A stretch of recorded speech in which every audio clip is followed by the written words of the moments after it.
Our final speaker for this panel on veganism and social justice is Pulitzer Prize-winning journalist Chris Hedges. For 20 years, Chris was a foreign war correspondent, reporting from the most war-ravaged regions in the world. Chris has authored several books, including Days of Destruction, Days of Revolt, where he writes about the corporate sacrifice zones that Eunice was just explaining, the example in North Carolina. These are areas of the country where corporations have plundered their host communities, corrupted local government, and rendered powerless the local citizenry, typically poor people and people of color. Chris will explain how we vegans must engage other social justice movements, just as Eunice was just advising. Those who share our common morality, as Gary was explaining earlier, and organize together a mass resistance sufficient to stop the runaway destruction and exploitation of the animals, other peoples, and our planet. Please join me in welcoming the great Chris Hedges.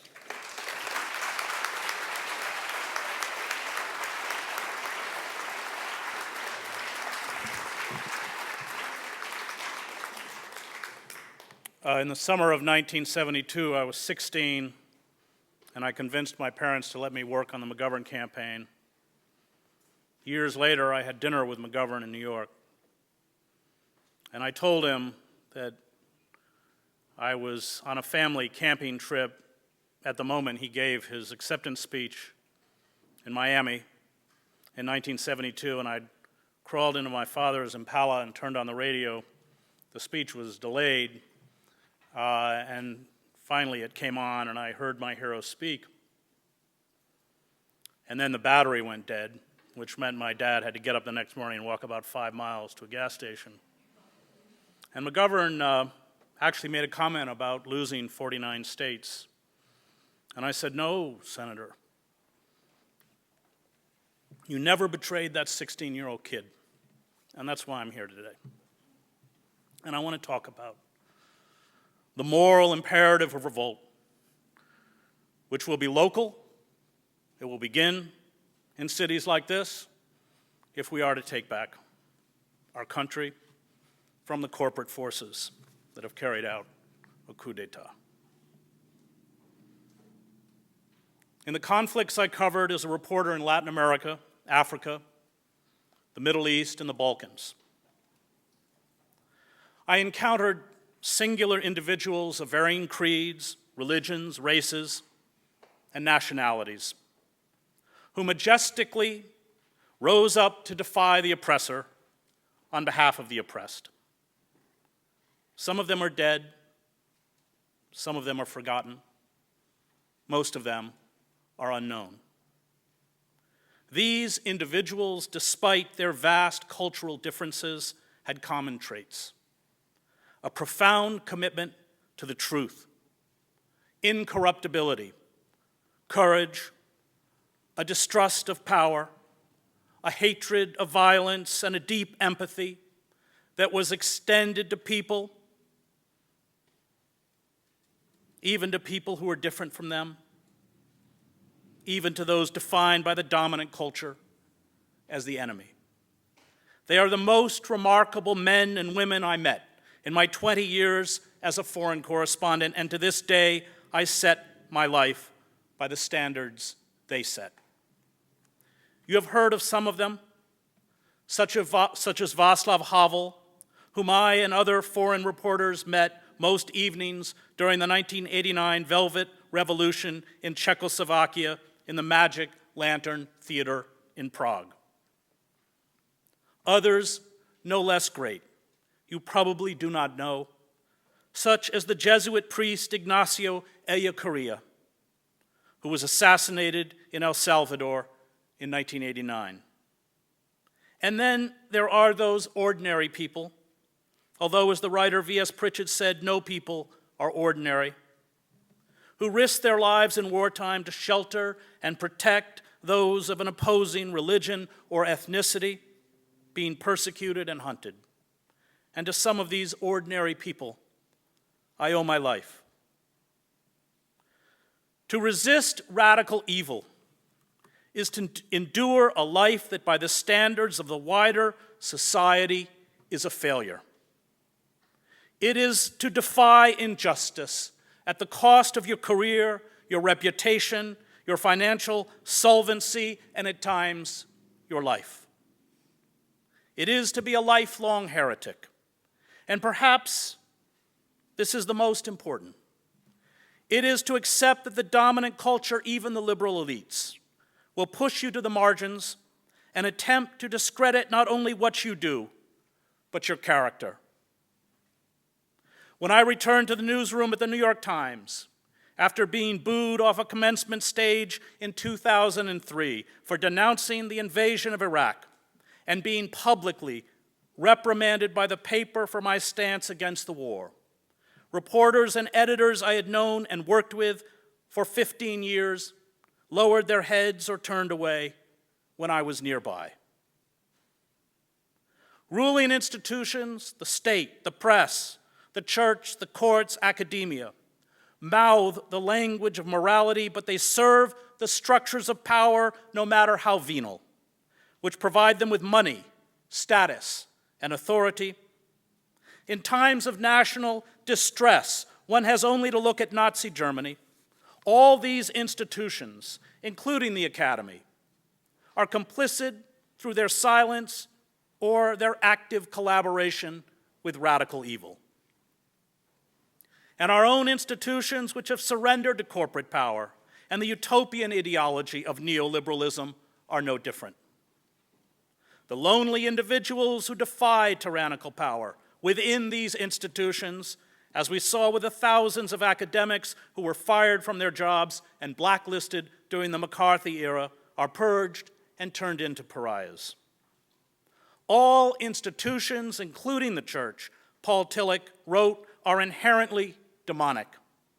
And a life dedicated to resistance has to accept that a relationship with any institution is often temporary, because sooner or later that institution is going to demand acts of silence or obedience your conscience will not allow you to make.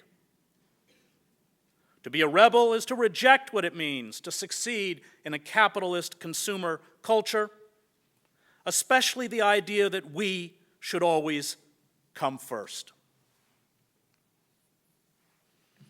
The great theologian James Cone, in his book, The Cross and the Lynching Tree, writes that for oppressed blacks, the cross was a paradoxical religious symbol because it inverts the world's value system, with the news that hope comes by way of defeat, that suffering and death do not have the last word, and that the last shall be first and the first last. Cone continues that God could make a way out of no way in Jesus' cross was truly absurd to the intellect, yet profoundly real in the souls of black folk. Enslaved blacks who first heard the gospel message seized on the power of the cross. Christ, crucified, manifested God's loving and liberating presence in the contradictions of black life. That transcendent presence in the lives of black Christians that empowered them to believe that ultimately, in God's eschatological future, they would not be defeated by the troubles of this world, no matter how great and painful their suffering. Believing this paradox, this absurd claim of faith, was only possible in humility and repentance. There was no place for the proud and the mighty, for people who think that God called them to rule over others. The cross was God's critique of power, white power, with powerless love, snatching victory out of defeat. Reinhold Niebuhr labeled this capacity to defy the forces of repression a sublime madness in the soul. Niebuhr wrote that nothing but madness will do battle with malignant power and spiritual wickedness in high places. This sublime madness, as Niebuhr understood, is dangerous, but it is vital. Without it, truth is obscured. And Niebuhr also knew that traditional liberalism was a useless force in moments of extremity. Liberalism, Niebuhr said, lacks the spirit of enthusiasm, not to say fanaticism, which is so necessary to move the world out of its beaten tracks. It is too intellectual and too little emotional to be an efficient force in history.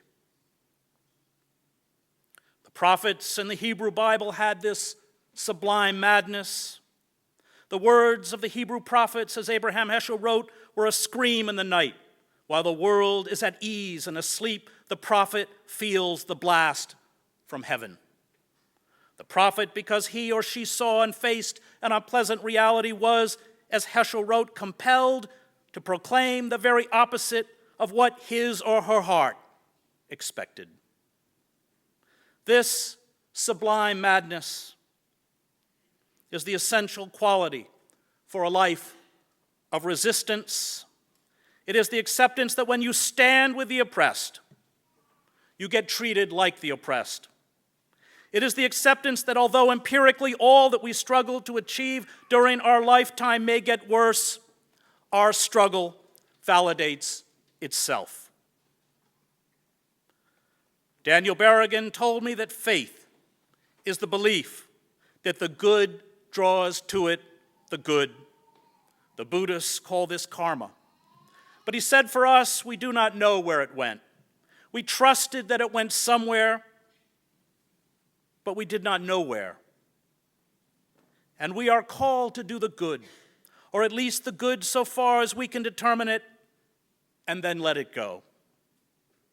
As Hannah Arendt wrote in The Origins of Totalitarianism, the only morally reliable people are not those who say this is wrong or this should not be done, but those who say, I can't. They know that, as Immanuel Kant wrote, if justice perishes, human life on earth has lost its meaning. And this means that, like Socrates, we must come to a place where it is better to suffer wrong than to do wrong. We must at once see and act. And given what it means to see, this will require the surmounting of despair, not by reason, but by faith. I saw in the conflicts I covered the power of this faith, which lies outside any religious or philosophical creed. This faith is what Havel called in his great essay, The Power of the Powerless, living in truth. Living in truth exposes the corruption, lies, and deceit of the state. It is a refusal to be part of the charade. You do not become a dissident just because you decide one day to take up this most unusual career, Havel wrote. You are thrown into it by your personal sense of responsibility, combined with a complex set of external circumstances. You are cast out of the existing structures and placed in a position of conflict with them.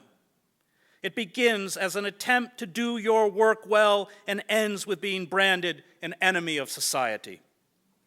The dissident does not operate in the realm of genuine power at all. He or she is not seeking power. He or she has no desire for office and does not gather votes. He or she does not attempt to charm the public. He or she offers nothing and promises nothing. He or she can offer, if anything, their own skin, and they offer it solely because they have no other way of affirming the truth they stand for.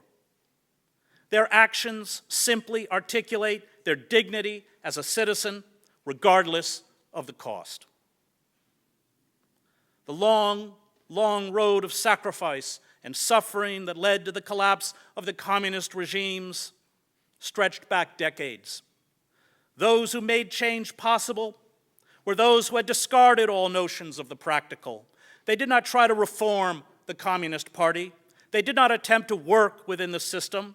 They did not even know what, if anything, their tiny protests ignored by the state-controlled media would accomplish. But through it all, they held fast to moral imperatives. They did so because these values were right and just. They expected no reward for their virtue. Indeed, they got none. They were marginalized and persecuted. And yet these rebels, poets, playwrights, actors, singers, and writers finally triumphed over state and military power. They drew the good to the good. They triumphed because however cowed and broken the masses around them appeared, their message of defiance did not go unheard. It did not go unseen. The steady drumbeat of rebellion constantly exposed the dead hand of authority and the corruption of the state. I stood with hundreds of thousands of rebellious Czechoslovakians in 1989 on a cold winter night in Prague's Wenceslas Square as the singer Marta Kubashova approached the balcony of the Melantric building. Kubashova had been banished from the airwaves in 1968 after the Soviet invasion for her anthem of defiance, Prayer for Marta. Her entire catalog, including more than 200 singles, had been confiscated and destroyed by the state. She had disappeared from public view. Her voice that night suddenly flooded the square. Pressing around me were throngs of students, most of whom had not been born when she vanished. They began to sing the words of the anthem. There were tears running down their faces. It was then that I understood the power of rebellion. It was then that I knew that no act of rebellion, however futile it appears in the moment, is wasted. And it was then that I knew that the communist regime was finished. The walls of Prague were covered that chilly winter with posters depicting Jan Palach. Palach, a university student, set himself on fire in Wenceslas Square on January 16, 1969, in the middle of the day, to protest the crushing of the country's democracy movement. He died of his burns 3 days later. The state swiftly attempted to erase his act from national memory. There was no mention of it in the state media. A funeral march by university students was broken up by police. Palach's gravesite, which became a shrine, saw the communist authorities exhume his body, cremate his remains, and ship them to his mother with the provision that his ashes could not be placed in a cemetery. But it did not work. His defiance became a rallying cry. His sacrifice spurred the students in the winter of 1989 to act.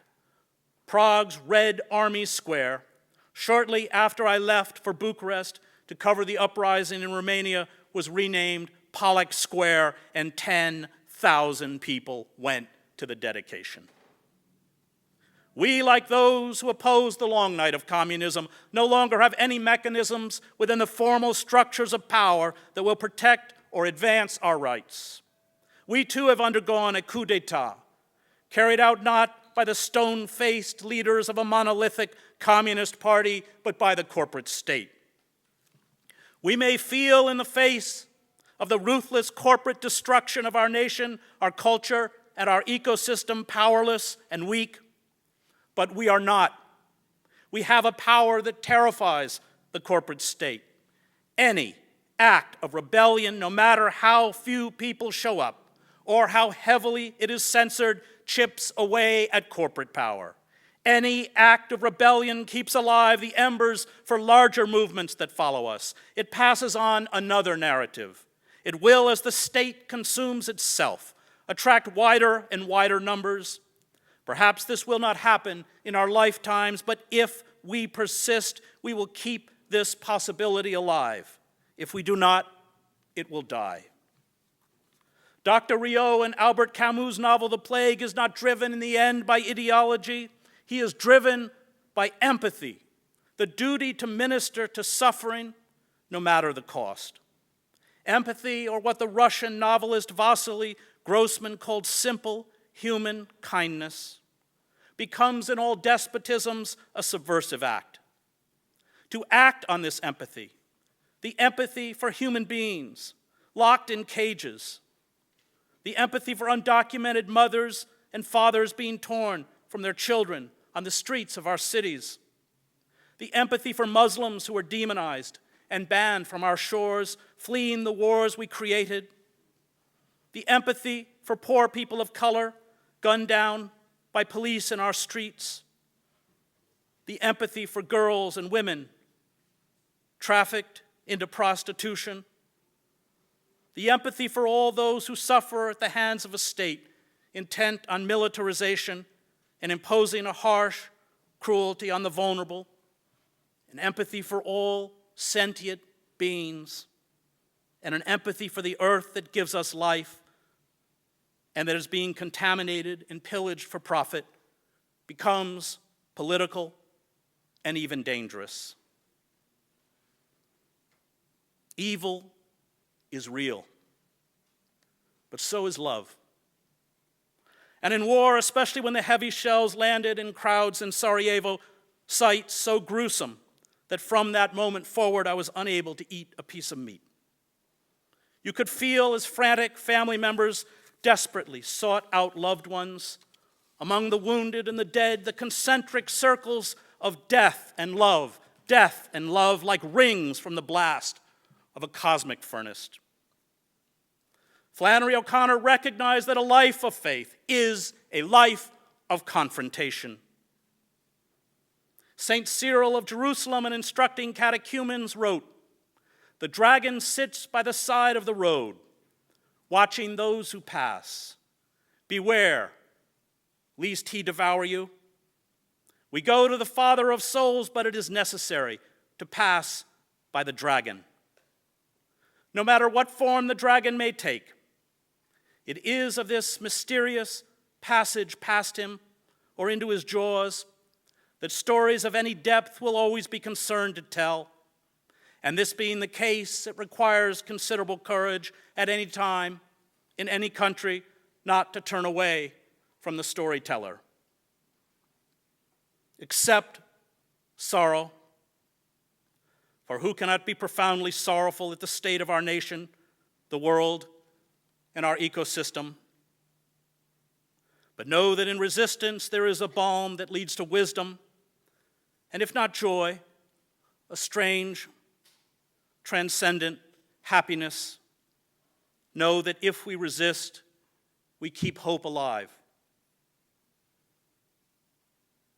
My faith has been tempered in hell, wrote Vasily Grossman in Life and Fate.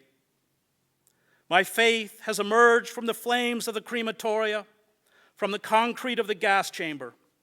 I have seen that it is not humankind that is impotent in the struggle against evil, but the power of evil that is impotent in the struggle against humankind. The powerlessness of kindness, of senseless kindness, is the secret of its immortality. It can never be conquered. The more stupid, the more senseless, the more helpless it may seem, the vaster it is. Evil is impotent before it. The prophets, religious leaders, reformers, social and political leaders are impotent before it. This dumb, blind love is humankind's meaning. Human history is not the battle of good struggling to overcome evil. It is a battle fought by a great evil, struggling to crush a small kernel of human kindness. But if what is human in human beings has not been destroyed even now, then evil will never conquer. Thank you.